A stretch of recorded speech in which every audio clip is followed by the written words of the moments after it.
ગુજરાતનું અંદાજપત્ર 2024-25 આજે નાણામંત્રી કનુ દેસાઈએ રજૂ કર્યું અને જે બજેટ રજૂ કર્યું છે એમાં ક્યાંક ને ક્યાંક એ પ્રકારનું છે કે 3,32,950 કરોડનું મોટા કદનું બજેટ છે અને આ બજેટ જે છે એ બજેટ લોકસભાની ચૂંટણી ધ્યાનમાં રાખીને તૈયાર કરાયું છે. સાથે સાથે વિકસિત ભારત એટ 2047 જે વડાપ્રધાન નરેન્દ્ર મોદીનું વિઝન છે, આ વિઝનને ધ્યાનમાં રાખીને આખું બજેટ તૈયાર કરાયું છે. અને આ બજેટની જે વાત છે કે બજેટમાં કઈ પ્રકારની જોગવાઈ છે, તો ગિફ્ટ સિટીની ખાસ મહત્વની જોગવાઈ છે. ગિફ્ટ સિટીને જે 900 એકરમાં છે એને 3300 એકરમાં એક્સપાન્શન કરવાની વાત કરી છે.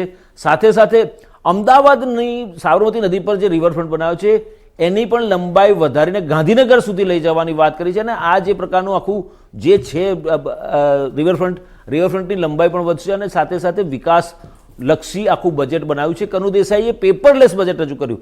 જે પ્રકારે બજેટ રજૂ કર્યું, પેપરલેસ બજેટ રજૂ કર્યું છે અને સાથે ક્યાંક ને ક્યાંક આ વખતે ચૂંટણી હોવાને કારણે કોઈ પણ પ્રકારના કરવેરા નાખવામાં આવ્યા નથી, ઉલટાની રાહતો આપવામાં આવી છે. અને જે વાત છે ક્યાંક ને ક્યાંક આમાં ચોક્કસ એવું કહી શકાય કે વડાપ્રધાન નરેન્દ્ર મોદીનું જે બીજું એક વિઝન છે કે આગામી 3 વર્ષમાં દેશની ઇકોનોમી જે છે, દેશની અર્થવ્યવસ્થા એ $5 ટ્રિલિયન સુધી લઈ જવી છે. અને એ $5 ટ્રિલિયન સુધી લઈ જવા માટે ગુજરાતની ભૂમિકા મહત્વની રહેલી છે. અને જે પ્રકારે ગુજરાતમાં વાયબ્રન્ટ ગુજરાત યોજાયો તાજેતરમાં જ, અને એમાં જે પ્રકારનું ઇન્વેસ્ટમેન્ટ આવ્યું 2003થી આમ તો વાયબ્રન્ટ ગુજરાત યોજાય છે, પરંતુ જે પ્રકારના ઇન્વેસ્ટમેન્ટ દર 2 વર્ષે આયોજિત વાયબ્રન્ટ ગુજરાતમાં જે ઇન્વેસ્ટમેન્ટ વધતું જાય છે અને આ વખતે તો ખાસું એવું વાયબ્રન્ટ ગુજરાતમાં ઇન્વેસ્ટમેન્ટ આવ્યું છે, ત્યારે ચોક્કસ એવું કહી શકાય કે આ પ્રકારનું બજેટ જે છે એ ક્યાંક ને ક્યાંક લોકોને માટે લોકાભિમુખ અને લોકોને રાહત આપનારું બજેટ છે. સાથે સાથે ખાસી એવી યોજનાઓ પણ જાહેર કરી છે. અને જે પ્રકારનું બજેટ રજૂ કરવામાં આવ્યું છે ત્યારે ખાસ એ વાત સામે આવે છે કે 3,32,000 કરોડથી વધારેનું બજેટ છે, મોટા કદનું છે. ગયા વર્ષ કરતાં લગભગ અંદાજે 10થી 20% વધારો બતાવ્યો છે બજેટમાં. અને પૂર્ણાતવાળું બજેટ છે. ગુજરાતમાં ભાજપની સરકાર છેલ્લા 28-30 વર્ષથી સત્તા પર છે. ભાજપની સરકારે મોટા ભાગના બજેટ પૂરાતવાળા જ રજૂ કર્યા છે. અને પૂરાતવાળા બજેટ એટલે ઇન શોર્ટ કે જે પ્રકારની વાત છે, જે પ્રકારનો વિકાસ છે, વડાપ્રધાન નરેન્દ્ર મોદી જ્યારે મુખ્યમંત્રી હતા અને એમનું જે વિઝન હતું ગુજરાતને વિકસિત કરવાનું, અને વિકસિત ગુજરાત આખું આજે એટલું બધું વિકાસ પામી ગયું છે અને એનું ઇન્ફ્રાસ્ટ્રક્ચર હોય કે કંઈ પણ હોય. અને સાથે સાથે આજના બજેટમાં મહત્વની જોગવાઈ એ કરી છે કનુ દેસાઈએ, નાણામંત્રી કનુ દેસાઈએ, કે 8 નગરપાલિકાઓ છે, 8 નગરપાલિકાઓને મહાનગરપાલિકાનો દરજ્જો આપવાની વાત કરી છે. કારણ કે શહેરીકરણ વધી રહ્યું છે, દિવસે ને દિવસે શહેરીકરણ વધી રહ્યું છે. ત્યારે આને જોતા રાજ્ય સરકારે એક મહત્વનો નિર્ણય લીધો છે. 8 નગરપાલિકાઓને મહાનગરપાલિકામાં કન્વર્ટ કરવામાં આવશે અને આ બધી યોજનાઓ જે છે એ લાગુ કરવામાં આવશે. 2024ની લોકસભાની ચૂંટણી છે.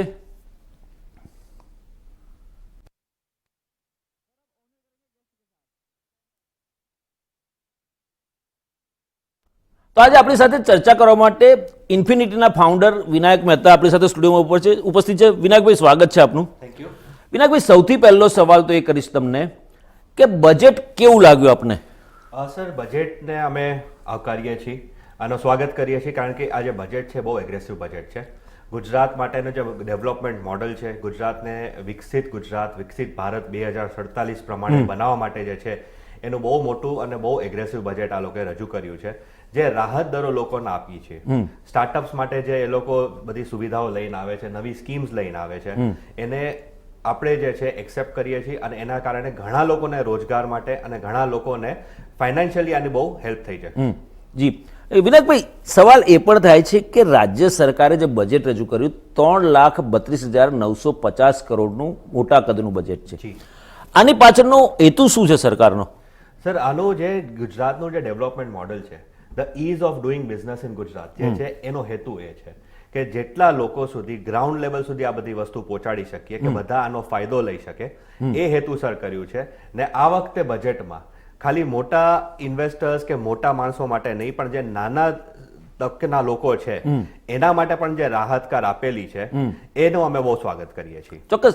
ટેક્સેશનની વાત કરું તો ટેક્સેશનમાં પણ ઘણી બધી રાહતો આપી છે. કારણ કે જે પ્રકારની રેવન્યુના જે ચાર્જીસ હતા એમાં પણ ઘટાડો કર્યો છે. લગભગ હું માનું છું ત્યાં સુધી લગભગ 7,000 કરોડ જેટલો 700 કરોડ જેટલો બેનિફિટ પ્રજાને થવાનો છે. સર આમાં જે ક્રેડિટ કોઓપરેટિવ સોસાયટીને જે રાહત મળેલી છે કે જે પેલા 300ના સ્ટેમ્પ પેપર 600ના સ્ટેમ્પ પેપર ઉપર કરતા હતા, હવે જે 50,000ની નાણાંનું કરે છે એના માટે જે સ્ટેમ્પ પેપરની રાહત મળેલી છે એના કારણે નાના જે ધંધા કરવા વાળા છે એ લોકોને બહુ રાહત મળશે અને જે બીજા રસ્તેથી જે પૈસા ઉભા કરતા હતા એના કરતા હવે એ સિસ્ટમેટિકલી ફાઇનાન્શિયલ સિસ્ટમને ધ્યાન રાખી ને સ્ટેમ્પ ડ્યુટી ભરી ને સ્ટેમ્પ ડ્યુટી જે માફ કરેલી છે તેનો એક બરાબર રીતના એ લોકોનો ઉપયોગ કરશે. ચોક્કસ. વિનાયકભાઈ, જે પ્રકારનું બજેટ રજૂ થયું છે, બજેટમાં જે પ્રકારની જોગવાઈઓ કરવામાં આવી છે, ખાસ કરીને મેં અગાઉ પણ વાત કરી મારા ઇન્ટ્રોડક્શનમાં કે ગિફ્ટ સિટીને માટે સરકારે મોટી જાહેરાત કરી છે. સાથે સાથે અલગ અલગ વસ્તુઓ, રિવરફ્રન્ટ છે એની લંબાઈ પણ અમદાવાદનો સાબરમતી રિવરફ્રન્ટ હતો એ લંબાવીને સીધો ગાંધીનગર સુધી એટલે કે 38.4 કિલોમીટર સુધી લઈ જવાની વાત છે. તો આ સંજોગોમાં જે ખર્ચો થવાનો છે ને, જે પુરાતવાળું બજેટ રજૂ કર્યું છે, તો પુરાતવાળું બજેટ રજૂ કર્યું છે 900 કરોડની પુરાતવાળું બજેટ છે. તો આ સંજોગોમાં આ ડેવલપમેન્ટ કરવાનું છે રાજ્ય સરકાર, તો રાજ્ય સરકાર આ પૈસા ક્યાંથી લાવશે? સર હવે આમાં હું તમને કહું કે જે કેપેક્સનો જે આપણે ગઈકાલે જે નિર્મલા સીતારામને બજેટમાં જે જાહેરાત કરેલી હતી કે આપણે ઇકોનોમીમાં કેપેક્સ ઉપર એ લોકો વધુ ધ્યાન આપવાના છે. કેપેક્સ સાથે જેની એન્સિલરી કંપનીઝ છે એને પણ ઘણો ફાયદો થવાનો છે. તો એ લોકોનું મેઇન જે મોડલ છે અત્યારે ઇન્ફ્રાસ્ટ્રક્ચર ડેવલપમેન્ટ ઉપર છે. એનું કારણ એ છે કે G20 સમિટ થાય છે, ગિફ્ટ સિટી આવેલું છે. નાઉ મેજોરિટી ઓફ તમારા ફાઇનાન્શિયલ ને ઇન્ટરનેશનલ ટ્રાન્ઝેક્શન્સ છે એ ગિફ્ટ સિટીમાંથી થવાના છે. સો બેઝિકલી આપણે જે સરકાર છે એ વિચારે છે કે gift city should be the next Singapore for the Indian economy. બરાબર. તો એને હેતુમાં રાખીને કરે છે. અને જ્યાં સુધી તમારું ઇન્ફ્રાસ્ટ્રક્ચર ડેવલપમેન્ટ ન હોય, જ્યાં સુધી તમારી પાસે એ બધી સુવિધાઓ ન હોય, ત્યાં સુધી તમારી પાસે ઇન્ટરનેશનલ ઇન્વેસ્ટમેન્ટ આવું થોડુંક અઘરું પડી જાય છે. તો એમનો ફોકસ એ છે કે જેટલું ઇન્ફ્રાસ્ટ્રક્ચરમાં કરીએ એનાથી જે બહારની જે ઇન્વેસ્ટમેન્ટ આવવાની છે, ગ્રોથ ડેવલપમેન્ટ માટે આવવાની છે, ને જે મોદી સાહેબ અને જે ગુજરાત સરકારનું જે લક્ષ્ય છે કે જેટલું છે આપણે બધું મેક ઇન ઇન્ડિયામાં કરીએ, તો એને લઈને આ જે છે બજેટ માટેનું જે પણ એ લોકોએ બજેટમાં નાણાકીયનું 900 કરોડનું રાખેલું છે એ આ હેતુલક્ષી છે. ચોક્કસ. વિનાયકભાઈ, એક સવાલ એવો પણ થાય છે કે બજેટ જે રજૂ કરવામાં આવ્યું છે, બજેટમાં જે પ્રકારની જોગવાઈ છે અને ખાસ કરીને અયોધ્યામાં રામ મંદિર, વડાપ્રધાન નરેન્દ્ર મોદીનું વર્ષોથી સપનું હતું. 1991 મને ખ્યાલ છે કે હું પ્રિન્ટમાં હતો એ વખતે, અને એ વખતે એમણે જે રામ રથયાત્રા નીકળી હતી અડવાણીજીના નેતૃત્વમાં અને મુરલી મનોહર જોશીના નેતૃત્વમાં, ત્યારે એમણે સંકલ્પ કર્યો હતો, એ સંકલ્પ પાર પાડ્યો. અયોધ્યામાં રામ મંદિરનું પ્રાણ પ્રતિષ્ઠા થઈ ગયું, રામ મંદિર, ભવ્ય રામ મંદિર પણ બંધાઈ ગયું. ગુજરાત સરકારે ત્યાં આગળ જમીન લીધી છે અને સાથે સાથે ત્યાં ગુજરાત ભવન બનાવવાની પણ વાત કરી છે. આ ઉપરાંત ત્યાં આગળ જે ગુજરાતીઓને જમીન જોઈતી હશે એ જમીન પણ સરકાર દ્વારા મળી શકશે, આવી પણ જોગવાઈ કરી છે. સર હવે કેટલા વર્ષોથી બધાને હતું કે અયોધ્યાનું રામ મંદિર ક્યારે આવે છે. આ જ્યારે રામ મંદિરનું પ્રાણ પ્રતિષ્ઠા થઈ હતી ત્યારે બધાને એમ લાગ્યું કે અમને કંઈક જીવનમાં રામજી અમારા ઘરે આવ્યા છે. એટલે એ જે હતો, જે હેતુ એમનો જે હતો, જેના માટે આપણે આટલા વર્ષો રાહ જોઈ છે, એ હેતુ પૂરો થયો છે. આજે જેટલા પણ લોકો છે રામ મંદિરમાં જેટલું પણ કોન્ટ્રીબ્યુશન કર્યું છે, નાનું છે મોટું છે કરીને, પણ એ લોકોએ પોતાના મનથી કરેલું છે. આજે જમીન દેવાની જે વાત આવે છે, આજે જે ગુજરાત ભવન બનવાની વાત આવે છે, તો ગુજરાત ડેવલપમેન્ટ મોડલ જે છે એ દરેક જગ્યાએ એ લોકો એક સ્લોલી અને સ્ટેડીલી ઇમ્પ્લિમેન્ટ કરવા ઈચ્છે છે. વિનાયકભાઈ, ગુજરાતમાં વાયબ્રન્ટ ગુજરાત સમિટ યોજાય છે દર 2 વર્ષે. જી. 2021માં નહોતી યોજાઈ, યોગાની COVID-19 ચાલતો હતો ને એ રદ કરવી પડી હતી. પરંતુ 2024માં જે થઈ એ વાયબ્રન્ટ ગુજરાતની સમિટમાં આ વખતે રેકોર્ડ બ્રેક ઇન્વેસ્ટમેન્ટ આવ્યું છે. તો આ ઇન્વેસ્ટમેન્ટનો લાભ વડાપ્રધાન નરેન્દ્ર મોદીનું જે વિઝન છે કે $5 ટ્રિલિયન ઇકોનોમી લઈ જવી આપણા દેશની આગામી 3 વર્ષમાં, તો ગુજરાતનો રોલ કેવો રહેશે આમાં? સર, ગુજરાત એક કેટલિસ્ટ તરીકે આવેલું છે. ગુજરાત જ્યારે નરેન્દ્ર મોદી ગુજરાતના ચીફ મિનિસ્ટર હતા ને ત્યારથી એમણે જે ડેવલપમેન્ટ મોડલનું ચાલુ કરેલું છે ને આજે જે રીતના ડેવલપમેન્ટ મોડલ થયું છે, જ્યારે પહેલી વાર G20 સમિટ થઈ હતી, વાઇબ્રન્ટ ગુજરાતની સમિટ થઈ હતી, ત્યારે લોકોને લાગ્યું હતું કે આ શું કરે છે, પણ એનો જે ઇમ્પેક્ટ આવ્યો હતો, જે બધા પ્રોજેક્ટ ગુજરાતમાં આવ્યા હતા, ગુજરાત ગવર્મેન્ટે જે એમને લેન્ડ દેવાની ને બીજી બધી ફેસિલિટીઝ દેવાની, ધ ઇઝ ઓફ ડુઈંગ બિઝનેસની જે ફેસિલિટીઝ દેવાની વાત કરેલી હતી, એના કારણે G20 સમિટ દર વર્ષે જે પહેલા યરનો જે સક્સેસ રેટ હતો એનાથી વધુ સક્સેસફુલ થતું જાય છે. અને ઇન્ટરનેશનલમાં પહેલા ખાલી 4-5 કન્ટ્રીઝના જે લોકો ઇન્ટરેસ્ટ લેતા હતા, પણ આજે India has become the choice of other foreign investments. કે લોકો આજે વિચારે છે કે ઇન્ડિયામાં જઈને જે ડેવલપિંગ નેશન છે એમાં આપણે ઇન્વેસ્ટ કરીએ કે 2047નું જે વિકસિત ભારતનું જે સ્વપ્ન છે કે ઇન્ડિયા ડેવલપિંગ કન્ટ્રી ન રહે પણ એક ડેવલપ્ડ કન્ટ્રી થઈ જાય, એના માટેનું એ મોડલ ચાલે છે અને એના જ કારણે લોકો અહીંયા ઇન્વેસ્ટ કરે છે. ચોક્કસ. વિનાયકભાઈ, જે બજેટમાં આજે જોગવાઈ કરી કનુ દેસાઈએ જે બજેટ રજૂ કર્યું, પેપરલેસ બજેટ, પહેલું પેપરલેસ બજેટ હતું, જી. અને જે બજેટ રજૂ કર્યું એમાં ગિફ્ટ સિટી અને ડાયમંડ બુર્સ યસ, આપણા રાજ્યની મોટી, આપણી ડેવલપમેન્ટની મોટી નિશાની, જી. પેન્ટાગોનથી પણ મોટું કોર્પોરેટ હબ કહેવાય છે ડાયમંડ બુર્સ. જી. એ ઉપરાંત ગિફ્ટ સિટી પણ જે પ્રકારનું આખું ડેવલપ થયું છે અને હજી 3300 એકરમાં એક્સપાન્શનની વાત છે. તો આ સંજોગોમાં રાજ્યમાં જે પ્રકારે રોકાણકારો આવી રહ્યા છે, સેમિકન્ડક્ટરના હોય કે ઓટો સેક્ટરના હબ હોય, જે પ્રકારે અલગ અલગ સેક્ટરોમાં જે પ્રકારે રોકાણ આવ્યું છે, આગામી દિવસોમાં ગુજરાત ઔદ્યોગિક ક્ષેત્રે તો અવ્વલ છે જ, જી. પણ હજી પણ આગળ પ્રગતિ કરતું રહેશે. સર, ખાલી આપણે સેમિકન્ડક્ટરની વાત ન કરીએ, ગ્રીન એનર્જીની પણ વાત કરીએ તો આજે ગુજરાત જે છે ગ્રીન એનર્જીમાં સૌથી પહેલા નંબર ઉપર છે. કનુભાઈ દેસાઈએ કીધું, એ વાત કરી કે લગભગ પહેલા નંબર ઉપર છે ગુજરાત. યોજના લાગુ થાય એ પહેલા આટલા ટકા સર કરી લીધું છે. જી. એનું કારણ છે સર, કારણ કે જે ગવર્મેન્ટમાં લોકોને વિશ્વાસ હોય ત્યાં એ લોકો ઇન્વેસ્ટ કરે છે. હવે મોટી કંપનીઝ છે એ લોકોને જ્યારે એમ લાગે કે અમારે ઇઝ ઓફ ડુઈંગ બિઝનેસ છે, અમારે ડોક્યુમેન્ટેશન આટલા નથી, અમારી જે પ્રોજેક્ટ્સ છે એને ગવર્મેન્ટ એક્સેપ્ટ કરે છે, અમને એમાં ટેક્સમાં રાહત દર મળે છે, એટલે લોકો આવવાના જ છે ઇન્વેસ્ટ કરવા માટે. ગિફ્ટ સિટીની જેમ તમે વાત કરી, જ્યારે આપણે આને નેક્સ્ટ સિંગાપોર બનાવવું છે તો 33,000 એકરની જે જગ્યાની વાત થઈ છે એ પણ મારા ખ્યાલથી નાનું પડી જશે. બરાબર, ચોક્કસ. વિનાયકભાઈ, જે પ્રકારનું ડેવલપમેન્ટ થઈ રહ્યું છે ગુજરાતનું, ગુજરાત આગળ વધી રહ્યું છે, વિકાસ થઈ ગયું છે, વિકસિત ભારત એટ 2047, જી. એક કન્સેપ્ટ ઉપર આખું બજેટ રજૂ થયું છે, લોકાભિમુખ છે. લોકોના કેવા રિએક્શન્સ જોવા મળશે આમાં? લગભગ સર, અમે જેમ કીધું કે અમે આ બજેટને એક્સેપ્ટ કરીએ છીએ, સ્વીકારીએ છીએ અને એકદમ ઓપન હૃદયથી સ્વીકારીએ છીએ, કારણ કે અમને આ બજેટ જોઈને લાગે છે કે હવે સરકાર જે છે એ ઇન્ડસ્ટ્રીઝ માટે નહીં પણ જે નાના ઇન્વેસ્ટર્સ છે, નાના લોકો છે, એના સુધી હવે સરકાર પહોંચવા માંગે છે. ગ્રાઉન્ડ લેવલ ઉપર જે વસ્તુ હવે ઇમ્પ્લિમેન્ટ થવાની છે એના ઉપર આ બજેટ આપણને થોડુંક આપણે એક ઇન્સાઇટ આપે છે કે આપણે નાના લોકો સુધી આ બજેટને પહોંચાડવાની જરૂર છે. બધી સુવિધાને, બધી સ્કીમ્સ જે આવેલી છે એ આપણે એકદમ લોઅર લેવલ સુધી પહોંચાડવાની છે.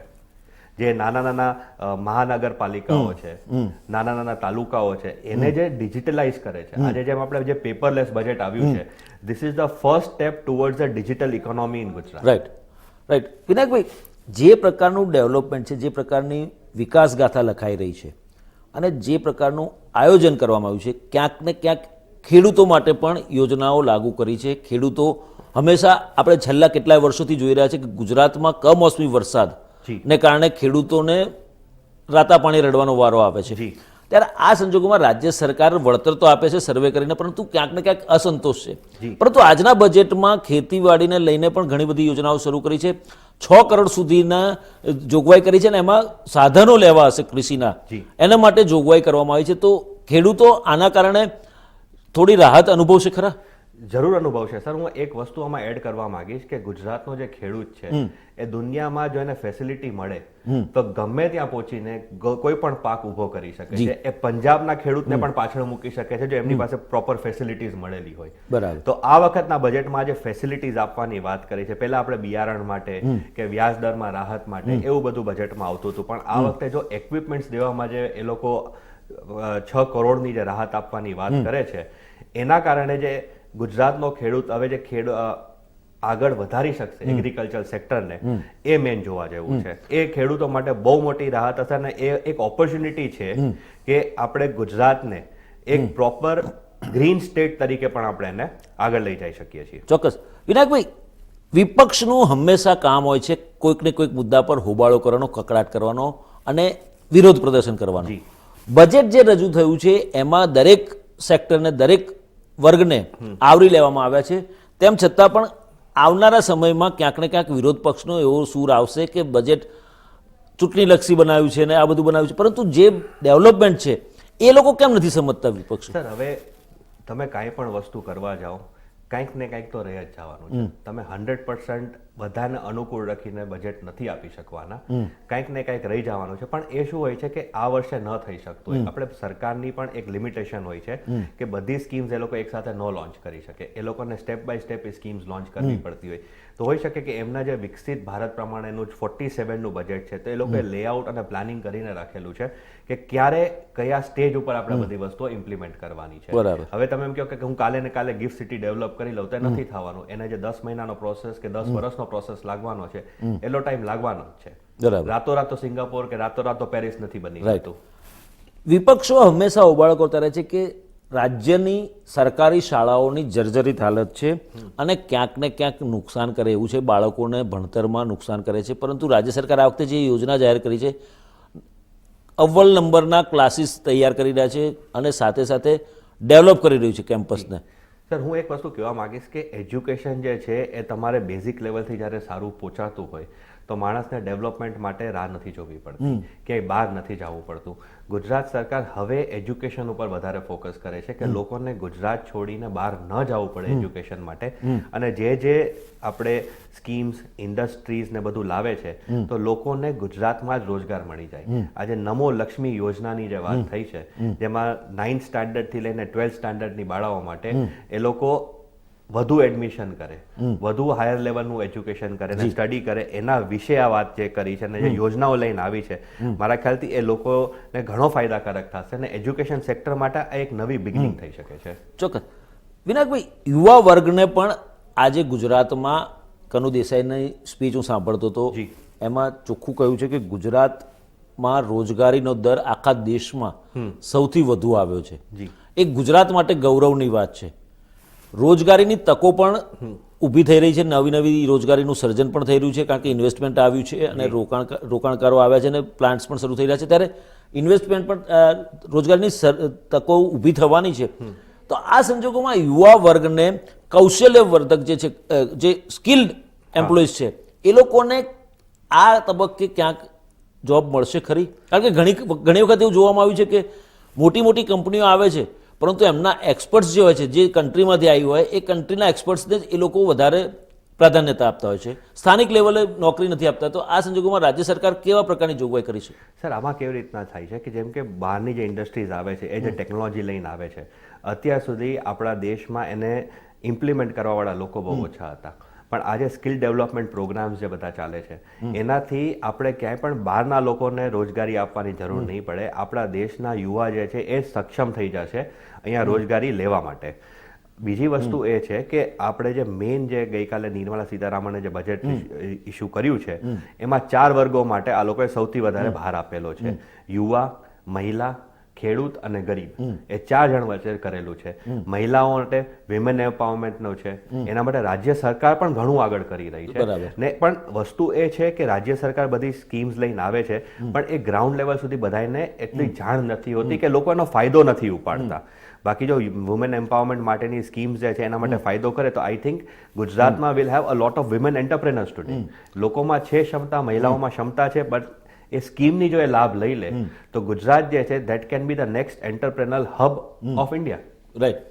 વિનાયકભાઈ, છેલ્લો સવાલ કરું તમને કે જે પ્રકારનું બજેટ રજૂ થયું છે, જે પ્રકારે જોગવાઈઓ કરવામાં આવી છે, નવી નવી યોજનાઓ પણ ઇમ્પ્લિમેન્ટ થવાની છે, ક્યાંક એવું લાગી રહ્યું છે કે ચૂંટણીને ધ્યાનમાં રાખીને બજેટ તૈયાર કરાયું હોય. એ તો સ્વાભાવિક છે, વસ્તુ એ તો આવવાની જ. કારણ કે વડાપ્રધાન નરેન્દ્ર મોદીની સરકારે ગઈકાલે જે રજૂ કર્યું બજેટ, નિર્મલા સીતારમણે ઇન્ટ્રીમ બજેટ રજૂ કર્યું, એમાં પણ ક્યાંક એવી જ વાત જોવા મળતી હતી.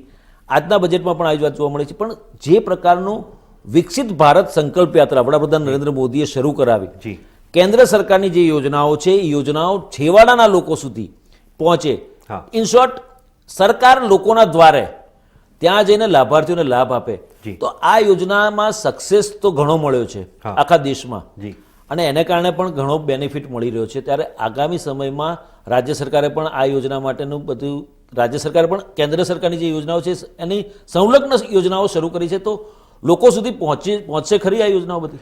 સર, હવે જે આંગળી ઉપાડવાળા છે એ ઉપાડવાના જ છે. કે આ નથી થયું, ઓલું નથી થયું, ગયા વર્ષે આ કીધું તું નથી આવ્યું ને આ વર્ષે કંઈક પાછો તમે બજેટ ઇલેક્શન્સ માટે તમે બજેટ લઈને આવો છો. પણ આપણે એ વિચારવાનું છે કે લોંગ ટર્મ જે ગ્રોથ આપણે વિચારીએ છીએ, જે વિકસિત ભારત 2047નો જે ગ્રોથ છે, એમાં નાની મોટી ભૂલો છે એ રહેવાની જ છે. આપણે as a citizen of India આપણે આપણા ભારત સરકારને સપોર્ટ કરવાનું છે કે આપણે એમને એ વિઝન સુધી કેવી રીતના પહોંચાડી શકીએ છીએ, આપણે એમાં શું ફાળો આપી શકીએ છીએ, અને કેન્દ્ર સરકાર જે રાજ્ય સરકાર સુધી જે બધી વસ્તુઓ બધી સ્કીમ્સ પહોંચાડે છે, આપણે એનો કેવી રીતના ફાયદો લઈ અને આપણે પોતાનું ડેવલપમેન્ટ કરી, સ્ટેટ ડેવલપમેન્ટ કરી અને નેશન ડેવલપ કરીએ. So we look at having one nation one India. Right. વિનાયકભાઈ, ખૂબ ખૂબ આભાર અમારી સાથે જોડાયા અને ગુજરાત બજેટ ઉપર ચર્ચા કરી. દર્શક મિત્રો, જે રીતે વડાપ્રધાન નરેન્દ્ર મોદીનું વિઝન છે વિકસિત ભારત એટ 2047, એના સંદર્ભમાં ગુજરાતનું વર્ષ 2024-25નું બજેટ રજૂ કર્યું છે કનુ દેસાઈએ, અને એમાં જે યોજનાઓ મૂકી છે ને સાથે સાથે રાહત આપી છે લોકોને, જે પ્રજાને, ગુજરાતી પ્રજાને જે મોટી રાહતો આપી છે, ત્યારે આવનારા સમયમાં ગુજરાતમાં ડેવલપમેન્ટની સાથે સાથે લોકોની સુખાકારી પણ વધે, લોકોની માળખાગત સુવિધાઓ પણ વધે. આ સંજોગોમાં ક્યાંક ને ક્યાંક રાજ્ય સરકારનું જે સ્વપ્ન છે, સાથે સાથે વડાપ્રધાન નરેન્દ્ર મોદીનું પણ જે સ્વપ્ન છે કે ગુજરાતના ડેવલપમેન્ટ હબને કારણે ગુજરાતને મોડેલ સ્ટેટ રાખી અને જે પ્રકારે ભારતનો વિકાસ થઈ રહ્યો છે, અથવા ભારતમાં દેશમાં અન્ય રાજ્યોમાં પણ ગુજરાત મોડેલને ઇમ્પ્લિમેન્ટ કર્યું તો છે જ એમણે 2014માં વડાપ્રધાન બન્યા ત્યારથી. સાથે સાથે અત્યારે જે પ્રકારે વાઇબ્રન્ટ ગુજરાતમાં પણ જે પ્રકારનું રોકાણ આવ્યું છે, આગામી સમયમાં મોટા ને મોટા રોકાણકારો આવે, મોટા પ્લાન્ટ સ્થાપિત થાય અને નવી નવી રોજગારીનું સર્જન પણ થાય, એ પ્રકારનું આખું બજેટ રજૂ કર્યું છે. ઇન શોર્ટ, લોકાભિમુખ બજેટ હોવાનું તારણ નીકળે છે. દર્શક મિત્રો, અત્યારે બસ આટલું જ. વધુ સમાચારના અપડેટ્સ માટે જોતા રહો ઇન્ડિયા ન્યૂઝ ગુજરાત, ગુજરાતી ધડકન. નમસ્કાર.